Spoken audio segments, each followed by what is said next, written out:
కాంగ్రెస్ మాజీ MLC Jeevan Reddy Congress MLA Sanjay మధ్య మాటల యుద్ధం. ఎమ్మెల్యే సంజయ్ 10 ఏళ్లు బీఆర్ఎస్ పార్టీలో అధికారం అనుభవించి ఇప్పుడు కాంగ్రెస్ పార్టీ అధికారంలోకి రాగానే ఇందులోకొచ్చాడు. గత 10 ఏళ్లు కాంగ్రెస్ పార్టీ కార్యకర్తలను వేధించి ఇప్పుడు అదే కాంగ్రెస్ కార్యకర్తలపై పెత్తనం చెలాయిస్తున్నాడు.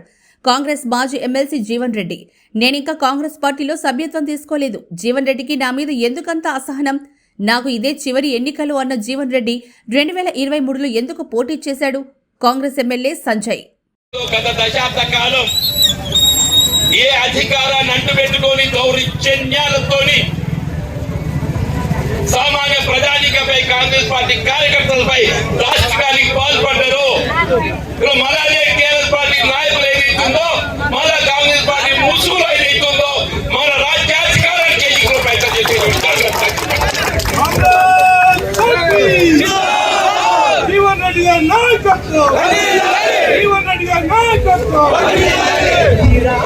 రాష్ట్రంలో కాంగ్రెస్ పార్టీ అధికారం ఇది కేవలం కాంగ్రెస్ పార్టీ కార్యకర్తల శ్రమ ఫలితం. కాంగ్రెస్ పార్టీ కార్యకర్తల శ్రమ 10 సంవత్సరాల శ్రమకు ప్రతిరూపం ఏదైతుందో ఇక్కడ రాష్ట్రంలో కాంగ్రెస్ ప్రభుత్వం ఏర్పడింది. ముఖ్యమంత్రి రేవంత్ రెడ్డి గారు ప్రభుత్వంతో కలిసి పనిచేయాలన్నారు. మేము కలిసి పనిచేస్తాం, ఎందుకంటే ప్రభుత్వం పటిష్టంగా ఉండాలి అని చెప్పి ఆలోచనతో వారు నియోజకవర్గ అభివృద్ధి కావాలని చెప్పి మేము ఆలోచించాం. నేను ఈరోజు జీవన్ రెడ్డి గారిని సూటి ఒకటే ప్రశ్నిస్తా ఉన్నాను.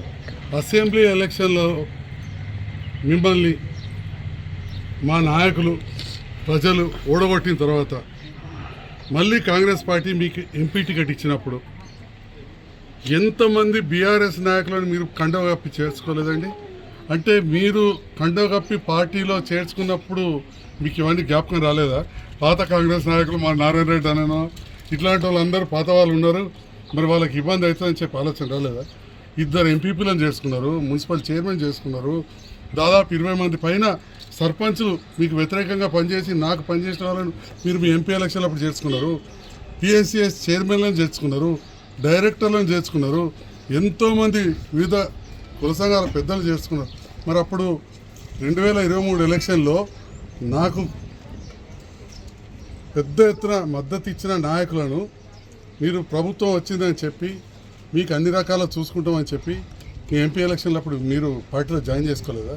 అంటే మీరు చేసుకుంటే మీరు పార్టీలో జాయిన్ చేసుకుంటే ఒకటి, లేదా కొందరికి మరి ఇంకా మేము సభ్యత్వం తీసుకోలేదు కానీ ప్రభుత్వంతో మమ్మల్ని కలిసి పనిచేస్తే తప్పు అయిపోతుందా?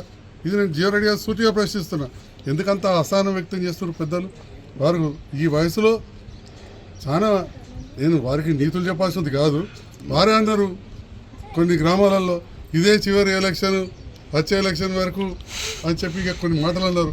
మరి ఇదే చివరి ఎలక్షన్ అని పోయిన ఎంపీ ఎలక్షన్లు అన్నప్పుడు మున్ముందు పార్టీ బలోపేతంగా ఉండాలని కాంగ్రెస్ అధిష్టానం ఆలోచిస్తుంది. దాంట్లో తప్పేమున్నదని నేను అడుగుతా ఉన్నా.